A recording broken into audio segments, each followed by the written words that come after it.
hello, hello. I'm not getting any skinnier. This is Sir David the Bard. You know, once you're free willy, you're free. Anyway, I'm coming to you from the Bardmobile. I just parked it for a few minutes. Police have not touched me. Police have not touched me. It's amazing. I'm going to put a chair up here because I want to relax and live large. So today, I took the Bard machine over to the local recreation center and parked it right where everybody comes in. Man, what a scene. What a scene.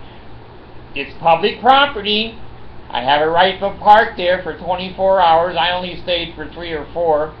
I got my easy chair out of the back of the car, put it under the shade tree, and I just sat there and watched. Man, people came by, they took pictures, they stopped, they got out, they walked around. It made a scene. It made a scene. Now, I got hungry, so I called my wife. Poor Mercy. I don't know why she stays with me. She says the same thing. I told her, honey, if we had to do it over again, I would marry you. Would you marry me? And she just walked out of the room. Those Filipinos. I don't know.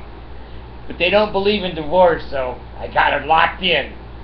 Anyway, I called her up and I said, Mercy, I'm hungry.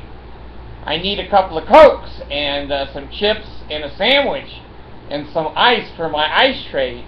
She says, okay. So about a half an hour later, she comes over and she parks her car way away from my car. She doesn't want to be anywhere near the Bard machine.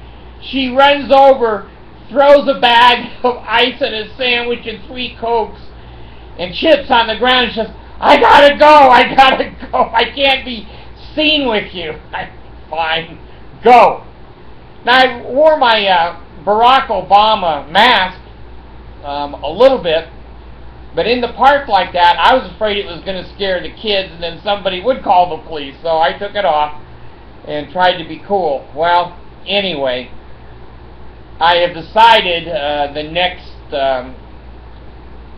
art piece that I'm going to do on the Bardmobile. I've got a very nice handicapped handrail that goes on bathtubs, and I have it attached to the sign support system, and I'm going to have a sign painted of the angel Moroni. He's going to be 3.5 feet tall, blowing his trumpet and his hand out like this. And it's going to say, tithing forever, no accounting. That's what I've decided at this point, and I have the right to change it anytime I want. But anyway, I got to go to my man, and I'm designing the design right now because I am the artist. And the angel's going to be about 3.5, 4 feet tall, as tall as the sign. So anyway, that's going to look cool, an angel Moroni in the wind. And I'm going to put like robes on him so he flops in the wind. Anyway, I've got an article here that I want you to read. I don't care if you read it or not. I read it and I thought it was interesting. Those of you that want interesting Mormon history of their temple rites, this is one of the best ones I've seen. It's comprehensive.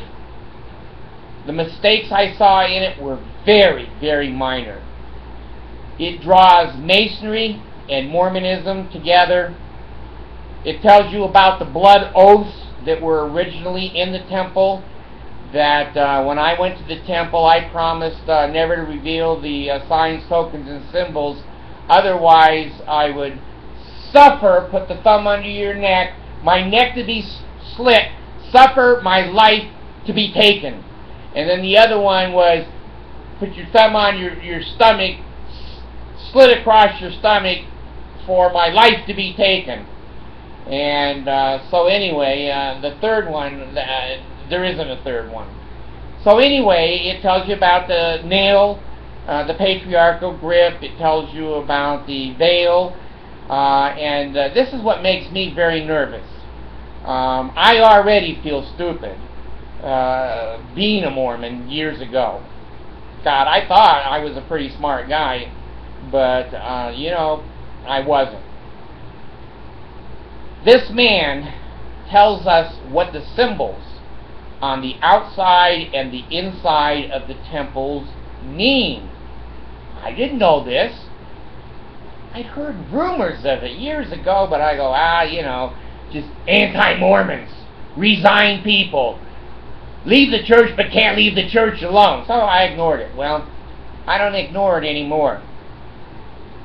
This guy is one smart cookie, and he knows the satanic signs, symbols, tokens, words that are used in the Mormon temple. Now, when I was in there in 92 or so, I was still slitting my throat. After 92, they quit slitting throats, and the blood oaths became unpopular in the temple. They didn't do them anymore. Well, the 5 points of fellowship lasted. That was hand to back, knee to knee, inside of foot to inside of foot, knee to knee, and breast to breast.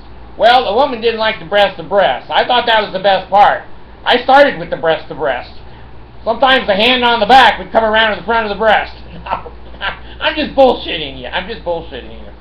Anyway, that fell away because the women go, we don't like that. Tell God to screw himself. We're not going to let those old boys behind the veil get knee to knee with us and get our legs apart. So they dropped that.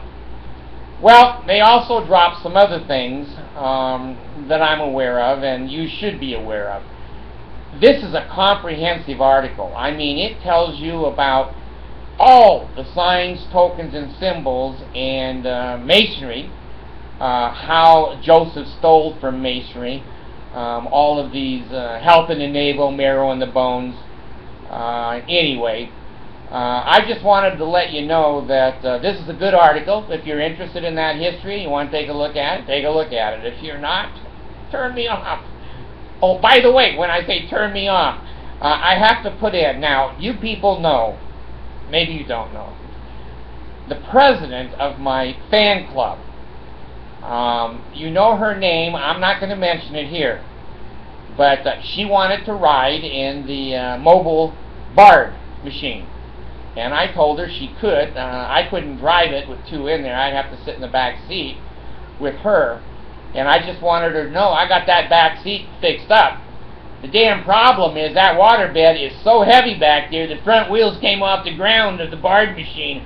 So it looks a little funny going along the road, and you got to kind of put the wheels down a little bit, steer, put the wheels...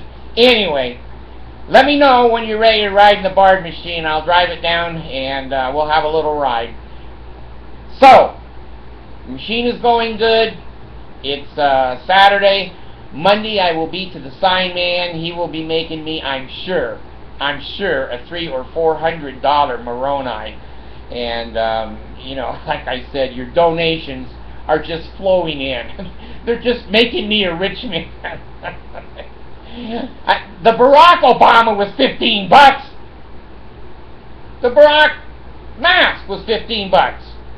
Anyway, when people come up to me and I'm wearing the mask and they start to talk, I say, excuse me, could you address me as Mr. President? I'm going to be in a mental institution. I think I can publish from there. I don't know. Jail, I don't know either if they'll let my program continue to go on.